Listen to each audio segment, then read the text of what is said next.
A look at VGK's complete free agent list as the free agent window opens up in 8 days. We'll take a look at the list, and of course, that will be our main topic today on Locked On Golden Knights. Your Locked On Golden Knights, your daily podcast on the Vegas Golden Knights, part of the Locked On Podcast Network. Your team every day.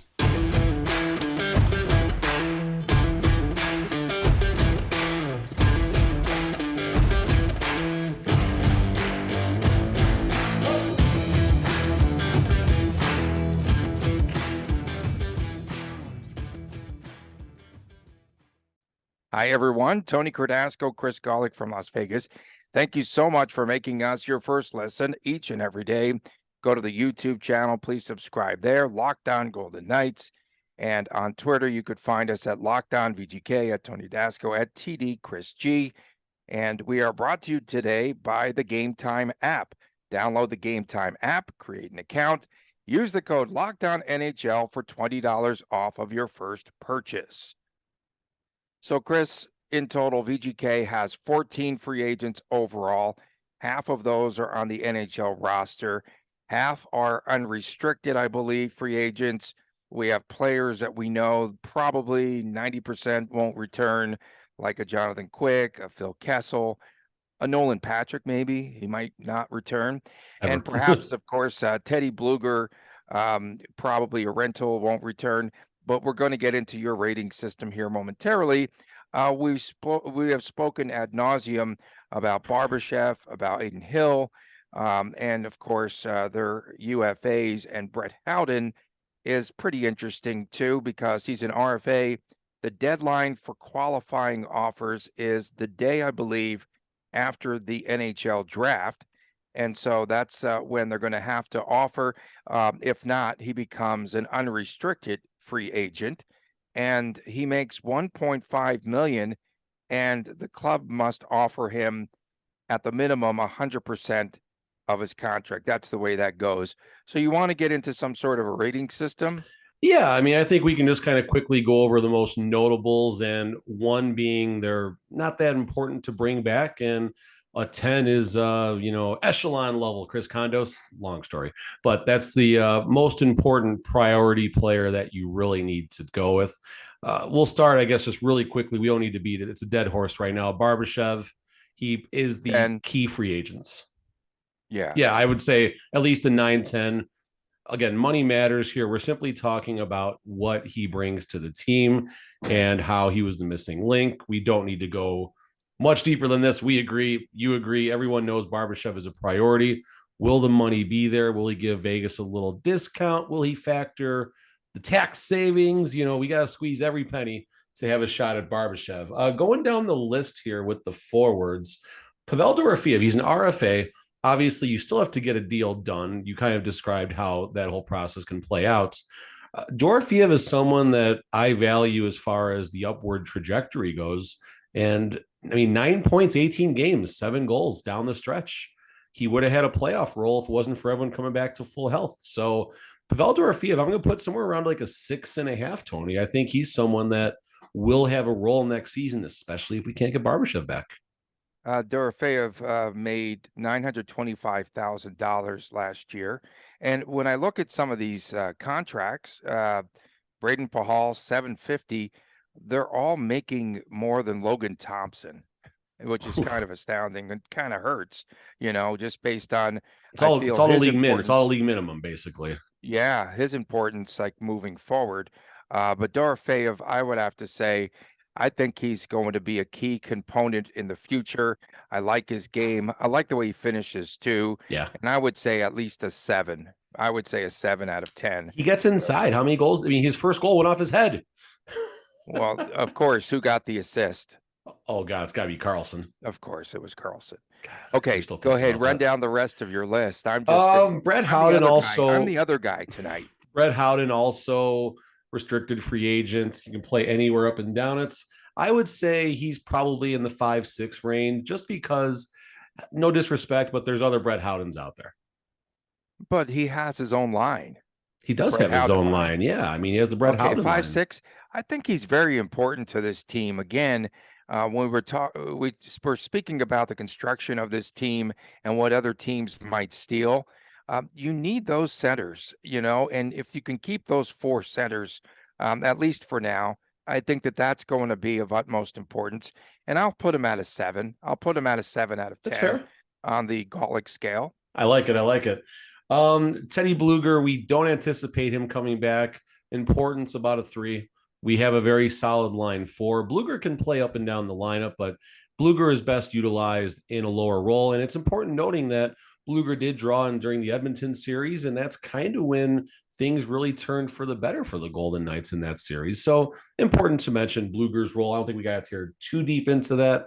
Phil Kessel, I mean, after listening to Jonathan Marchessault, Kessel is, not that we didn't know this already, but he's a good locker room dude. He's liked, if Kessel wants to stay and hang in Vegas for the league minimum, fine, whatever. I cool. If Kessel wants to stay in Vegas and think he's going to keep his Iron Man streak going, I don't know about that. So, I mean, I would give Kessel maybe a 3 as well in the importance, but if he's willing to hang out cheap and knows he's probably going to lose his Iron Man streak, then by all means, I'll take him on the roster. We'll figure something out. That leaves Braden. So what's his importance? What was the number? 3. Yeah, he's about a 3, and he's a good locker room guy and just a fun guy, I guess, to be around. Yeah. And when they're not staring at his forehead, they actually have a good time with him. Braden Pahal is going to be the only real key defenseman, at least that's getting the NHL minutes right now. RFA, so I mean, a deal of some sort probably gets done.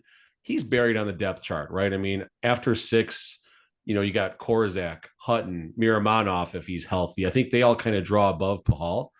But I like Pahal. I like the eye tests. Just watching him out there, he plays a physical game.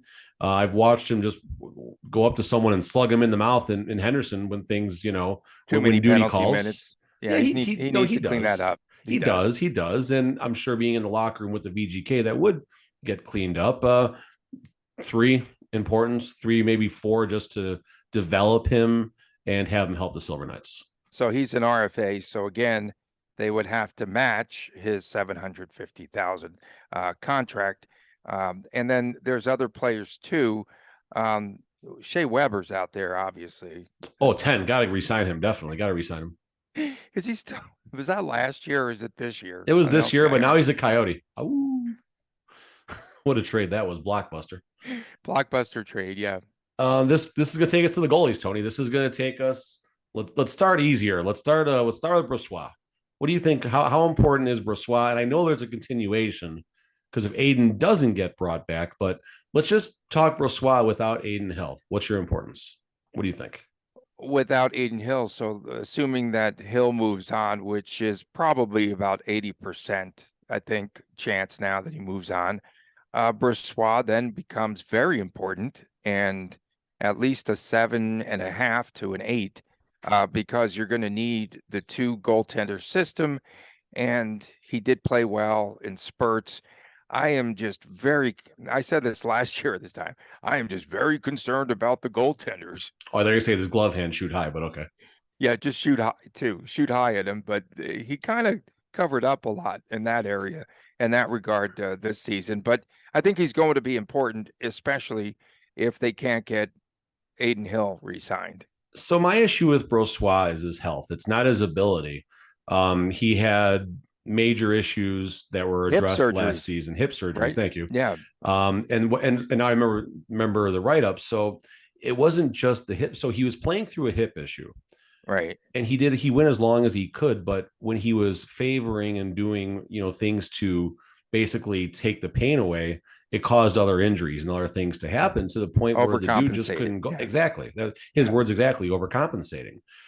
So now he suffers, he suffers an injury right after that Dallas game, magnificent game where he had that overtime behind the back swat to Rob. I think it was Jason Robertson, if I'm not mistaken, but either way, it was one of the saves of the year, as a lot of VGK goalies seem to light up that category. And then he goes down in the playoffs. So I'm concerned about his health. Honestly, even with or without Aiden Hill in the picture, I would put him at a 2 of importance to bring back. Whoa. Because didn't expect that. I don't view him as reliable. That's it. Okay. All injuries aside, he's an ace. Bring him back. He's important. Okay. But his body's breaking down. This is a business, and VGK needs to find someone who's going to be able to get 35 starts and hope Logan Thompson bounces back for 45 starts. Right. And I don't know if either one of them can be Tony, goaltending controversy. It's the off season in Vegas. The carousel's still spinning around, even though it's the off season, right? That thing never ends. And then, of course, you have the other guy, Jiri Patera, and 800,000. Logan Thompson made less money than Yeri Patera. Yeah, league minimum, 766. Come on. Is there any way that they could renegotiate his contract if Thompson is going to be the number one? And I'm going to ask you this matchup now. Patera versus Brossoit. Who's more important in your estimation? Brossoit, because of the experience and all the games played. Patera, I would not feel good if he was our number 3 goalie. Maybe if it's Logan, Aiden Hill, Patera, that's a pill that I can maybe, swallow with not too big of a cup of water. But if Patera comes in as the backup, I'm going to need some applesauce to help that pill go down, because it's going to be a real big, jagged pill. Patera about a 4? As far as, I would put him a little bit higher because he's being developed right now, right? Right. Patera, he's not necessarily being developed to be the man. With this system, Coach Cassidy himself said he's not the man. Coach Cassidy literally he doesn't even know his name. He doesn't. Right. What did he say? He said the other guy and maybe that guy from Henderson, and so he's a guy. No disrespect. Patera great in the AHL, and he got 2. He's undefeated in the NHL. So hey, we got that going for us, but. If push comes to shove and needs to be relied on to carry this team, let's see if Jonathan Quick is still around. Okay. And then there's other names out there that we don't need to grade or anything. AHL players. Connor Corcoran, Maxim Marashev. I like Marashev. Spencer Fu is a UFA. Yeah, he's a lifetime AHL player. Cool guy, but yeah. But I think we have them all covered. It's going to be an interesting time. And of course, Aiden Hill, we haven't assessed Aiden Hill technically. Okay. Well, I just thought it was a fait accompli that he's gone. I think it's pretty fair. If I'm going to rate him, so again, taking money out of the equation, Tony, I'll give him an 8. Bring him back. Dude's great. We love him. Right. Easy. Give him an 8. Yeah. If money, which is going to be the issue, most likely he might give a little deal. I think there are some talks possibly happening, some rumblings about that. We'll see if it actually comes to fruition or not. But if it's anything that's greater than $4 million, it's time to move on and trust McCrimmon and the scouts to find the next Aiden Hill for $2 million, because he's out there. He is out there. I don't know who it is. Maybe it's Tristan Jarry. I don't know who it is, but the next Aiden Hill is out there, and I bet McCrimmon, McPhee, and the scouts already got a couple lined up. Do you think that in between doing the South Beach Rumba, that Cassidy actually gave Aiden Hill finally some props? It hurt him. It pained him at the midpoint of this season. And again, even into the second half of the season, it absolutely pained Cassidy to give Aiden Hill any sort of props. He'd play a great game, make unbelievable saves, come up with a win, and he would just go right over him, consistently. And again, just one more save. Just remember though, too, okay, something that sticks out in my mind, when Cassidy was hired, he talked about players paying their dues. I can never forget that he talked about that they have to earn their way into starting position, right? And so, yes. So that's, again, I think a true example where he just kind of poops on him early on, and then he finally earns the respect. And now I think that he's a vital part of this team. Coming up next, we have an issue that arose on Thursday. NHL teams will not be wearing theme night jerseys moving forward, according to the commissioner, Gary Bettman, and the NHL Board of Governors on Thursday. We'll get into that slop when we return right here on Locked On Golden Knights. We want to tell you about Birddogs. They really make you look good. I actually wore my Birddog shorts out on the golf course this week. And yes, those divots are mine. Birddogs stretch khaki shorts are designed to fit even slimmer through the thigh, through the leg, giving you a truly sculpted look, which I can take anything, any sort of advantage possible.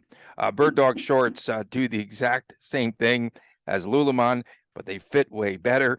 They fit way better than regular shorts that are made of this stiff, restricting cotton, and they are really good.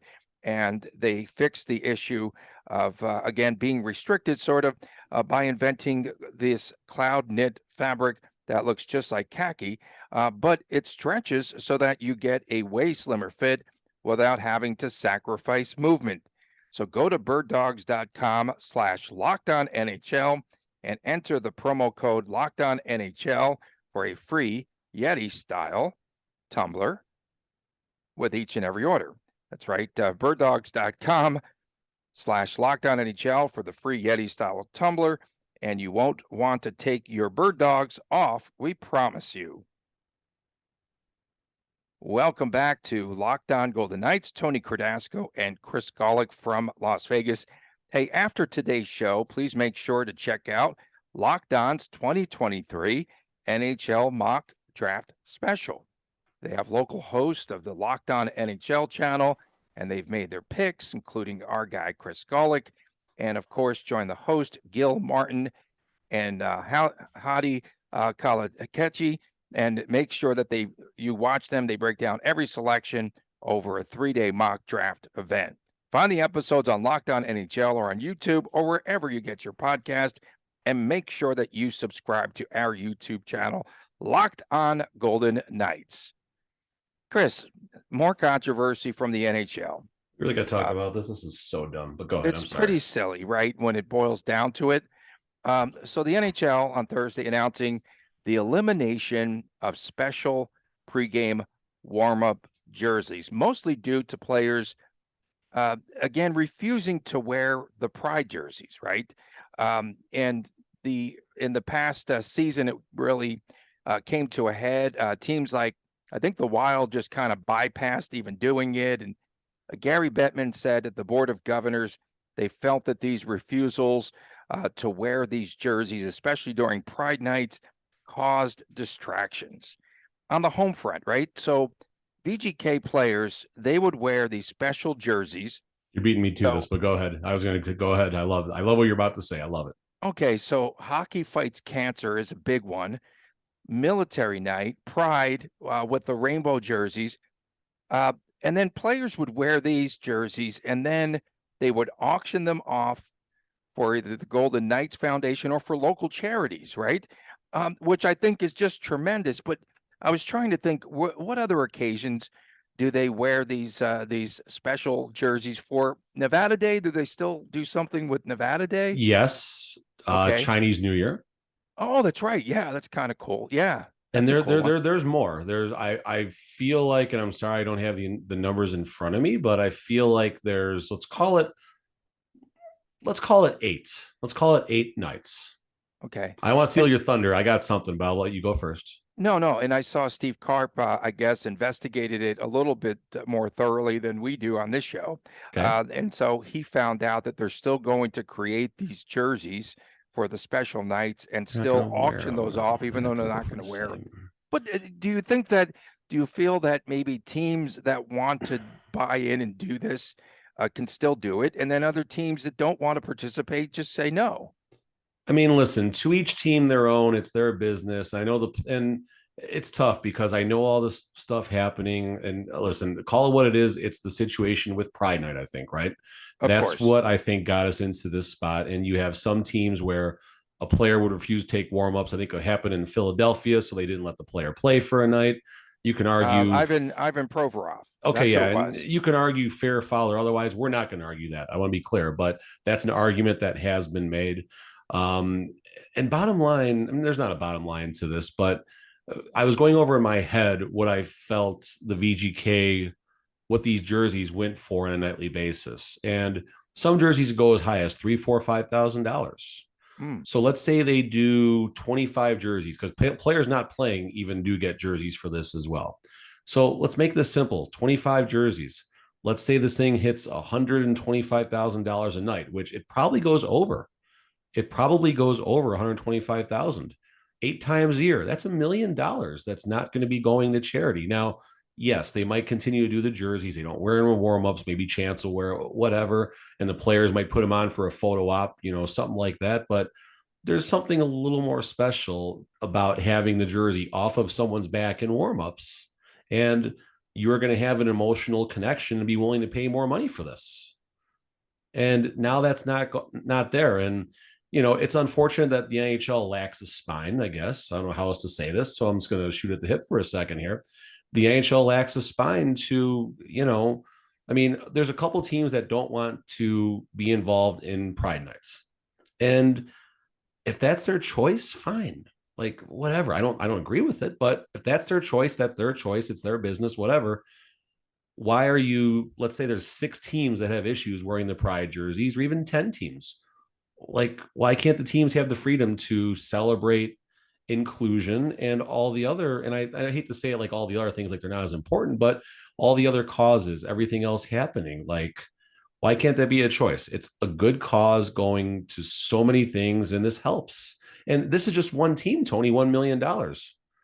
Let's say the other teams do half of what the Golden Knights do for these. We're talking about $15 million not being raised for local charities across the country, just because we're scared of how our interpretation of Pride Night's going to be. I mean, maybe I'm wrong at saying it like that, but I feel pretty good. That's a good chunk of this argument right now.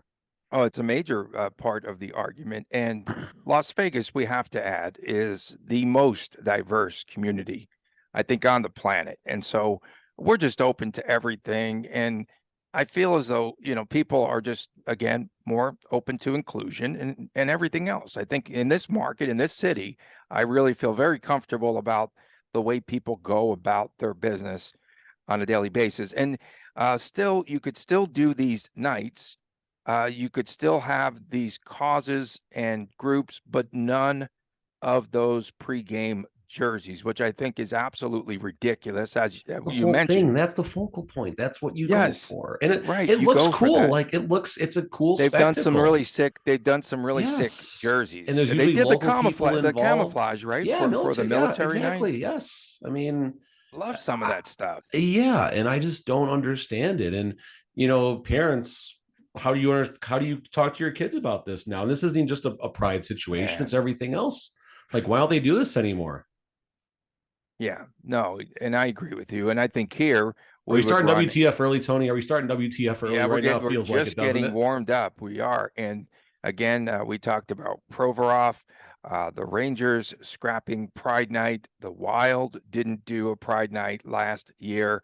And here in Las Vegas, we'll continue to do these nights. But again, I guess that those jerseys will be on sale nonetheless, and you'll be able to go and make a bid via auction here in Las Vegas. I just feel a lot of the times with some of these just stupid rules in the NHL, and Dana White it is a WTF. Dana White had a really good take about old men who have no idea. They're tone deaf, and that's exactly what the board of governors is. You gave the very PG of a very R-rated perspective, but yeah, it's. I mean, Dana White knows a thing or two about building something from nothing, folks. So when he makes a comment like this, somebody better listen. You should listen. Coming up next, NHL's not going to listen. It is that time, Mr. Golick. It's time for WTF. Already started, but okay. What the Friday? So we'll have a continuation of WTF. Don't go away right here on Locked On Golden Knights. Buying tickets to your favorite events should not be stressful. Gametime is the fastest and easiest way to purchase tickets for any event in your local market. We had one of our followers utilize the Gametime app to get tickets for the CONCACAF soccer last weekend. And so that was really nice. Thanks for that shout out. You're sorry. I'm sorry they went to that. Oh, yeah. So let's continue with this ad here if we can. Nah. We'll get through it. Of course, just browse through the Gametime app and you'll find some really cool things like flash deals, easy to find and buy tickets for every kind of event, including our comedy show. We're going on tour, Chris and I, and you get the images of your seats, the lowest price guarantee, event cancellation protection, and the job loss protection. That was kind of ugly out there. And the Mexican game. Gametime is the place for last minute ticket deals. So make sure that you check out the Gametime app today. Buy your tickets in a matter of seconds. Snag the tickets without any stress at Gametime. Download the Gametime app, create an account, use the code LOCKEDONNHL for $20 off of your first purchase. And of course, that's really good. If your tickets are $80, take $20 off and go watch your favorite football. That's $60. So that's $60. Terms apply. Again, create an account and use the redeem code LOCKEDONNHL for $20 off. We are back on Locked On Golden Knights. Oh, Tony we are. Cardasco and Chris Golick from Las Vegas each and every day. And make sure that you check out the YouTube channel. So what did you write about? 3 or 4 articles this past week? Yeah, I was starting to write one a second ago too. It's so we talked about just really quickly, we talked a little about the Barbashev situation, who can possibly replace him. We hit that on this show also. Obviously, we talked about Dorofeev, Paul Cotter possibly being the next one to step up, and maybe Barbashev comes back. I don't know. I hope so. I had an article go up today, kind of hitting the cap circumvention a little bit harder and diving into all of that. We got a little daily nugget that comes out every morning as well, just kind of some little one-hitters about what's happening around the league and stuff like that. And my next article for Friday is going to be We the Ones. We the Ones. It's a WWE wrestling term. It's a wrestling tag team, We the Ones, but Petrangelo, Jack Eichel are the ones. And we're going to talk about that. So there you go. Vegas Hockey Now. That's right. On Vegas Hockey Now. And of course, we're reposting those on our Twitter handle. Our twiddle. Our twiddly D and dumb handle at Locked On VGK. So WTF, a lot of writing for Chris. WTF, I want to start off with, Jonathan Marchessault this past week was good comedy, talking about Phil Kessel, as you mentioned earlier. What I have, I kind of remembered when I was preparing for WTF was the Kessel speech right before Game 5. If you guys lose Game 5 and I have to fly to Florida, I'm gonna be pissed. It's so funny. Like, what did they think he was gonna say? WTF? Why would he be addressing the team anyway? Oh, there's some good shenanigans. I mean, listen, on a serious note, all kidding-ish, kind of sort of aside for 10 seconds, Kessel, that's the guy. Forehead. Kessel has the respect of every person that walks in that locker room. He's a great teammate. Even when he wasn't playing, he's a great teammate. He's there supporting. You saw him in all the videos. Looked like Kasky was trying to throw him out, though, once. You pointed that out. I remember that. That was a funny video. It was. But, he's a good locker room guy. And I get, summoning him to make a speech. But honestly, Kasky should have known that was coming. So I'm with you, Tony. I'm with you. I got another one from. Fire away. I got a couple after you. Okay, this is from one of our listeners, and it is at @that_guy448. I'd have a WTF about people complaining about cap circumventing. I always screw up that word and call it something else that I shouldn't. But I can't hear them over the replay of Wild Bill's speech. #WTF. That's a pretty effing good one, I guess. I was effing great. Not today on this show, but back in the first year, I was effing great. Forgot the hip gyrating too, but we can't do that. So Bruce Cassidy, this is kind of cute, Bruce. If you recall, during Bruce Cassidy's introductory press conference, when for whatever reason Kelly McCrimmon sat right next to him, just to remind him he's the boss. It was very uncomfortable. Awkward. The question was asked, a great question about, is the roster composition independent from the coach, or, does your coach have a say in what happens in the offseason? McCrimmon, no, those are two pretty independent pieces, blah, blah, blah. And he gave some long-winded answer, and he gave a good perspective, but paraphrasing what he said, the roster is mine. You coach, I run the roster. It's all going to work out. It all did work out. But then Cassidy was asked in, I guess we'll call it the locker cleanout day. That never happened, but last Friday, so a week ago today now, Cassidy was asked about, the roster and if he does have any influence. And, oh yeah, I imagine, me and Kelly will have a conversation about this and yada, yada, yada. Bruce, no, just stop it. This is McCrimmon's roster. And to be fair, McCrimmon has earned his stripes. So quick WTF, starting with Bruce Cassidy for thinking he has any influence on this roster, because he doesn't. Second WTF, this is going to be quick. The AHL had game 7 of the Calder Cup finals, went to overtime. Exciting, so cool. But for the love of God, it was like, I don't want to insult like a high school AV person, because this was worse than what a high school AV person could have done.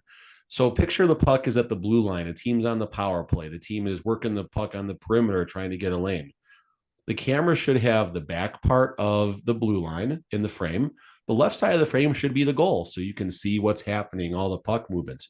No. This cameraman wanted to make sure we had just inside the blue line and behind him in the red line, just in case the team on the penalty kill got a breakaway. The puck goes inside. No idea if it's a goal or not. It's only game 7 of the Calder Cup final, whatever. And like the puck would go into the zone. Puck is down here. Camera is here. Puck is going here. Camera is still following, but you're not like, it needs to be pointing at the puck. It's pointing over here. It was the most amateur thing ever. And AHL, by the way, AHL TV, folks, is a paid subscription. All right. That's tough. Pay for me and Tony to talk about things before you pay for the AHL subscription, because it is hot freaking garbage. WTF, whoever's in charge of that clown show. WTF, I'll guarantee you that the feed was much better than the feed from the plaza.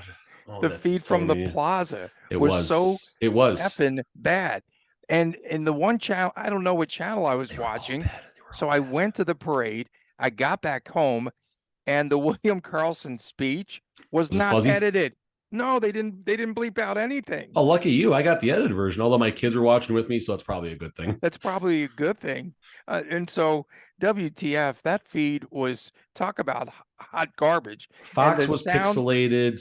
Channel 13 was terrible. Yeah, there was just, my goodness, come on. No wonder why we're still the 40th market. WTF, more Marchie, man. Pretty awesome. He said after he was picked up in the 2017 draft, of course, the previous year before coming here, he scored 30 goals. He said he wanted to play in the top 6. Okay, maybe this will turn out to be okay, and I get a chance to shine. And he said, we're going to have a crap team. We'll win 10 games all season. Our best guy was from Russia, Shipashov, and he never played in one game. Think about all that. And they still made it in the first season to the Cup final, right? What a great story. And that guy turned out to be trash. I mean, as far as, quick, I'll give you a quick WTF. I'll turn it back to you. Golden Knights won the Stanley Cup. They did?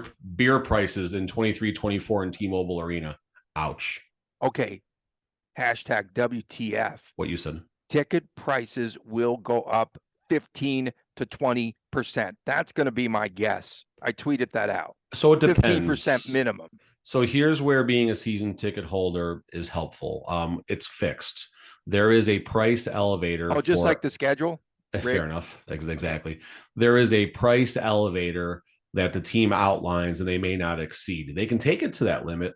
But to be fair, Golden Knights season ticket holders were notified of their price increase February. I want to say the payment started rolling in February. So we're notified by December. So, it's going to be, listen, Golden Knights season ticket holders in the lower bowl got reamed. They got reamed last year. Any game they couldn't go to, they're getting crushed. So I'm happy that the people that do invest in the season tickets, they're going to make a little bit of it back next season, because the Golden Knights will be raising prices, which will, inflate the market a little bit. And to be fair, we're talking about a Stanley Cup champion. The market should go up a little bit. I mean, you tell me a market that doesn't go up when their team wins a championship, and I'll show you a team that's going to be out of business in 10 years.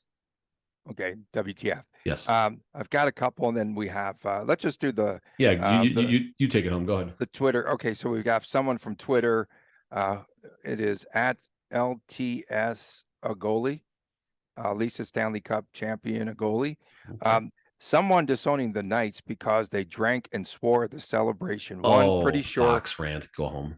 Yeah. Go home. Pretty sure hockey players swearing is one way to identify that they are actually hockey players. Good point. And number 2, there is a whole version of hockey literally referred to as beer league. That's a good one right there. I really like that one. Yeah, someone said that they were no longer going to support the Golden Knights because they were drunk and swearing at the victory celebration. I was more upset and angered at the television feed. Bill Foley, WTFs aplenty. Number one, Bill Foley now wants to get involved in the NBA. Why, you ask? Because Wes Edens is building a new arena. Of course, he's trying to lure the NBA here to Las Vegas. Is there a tie with those two?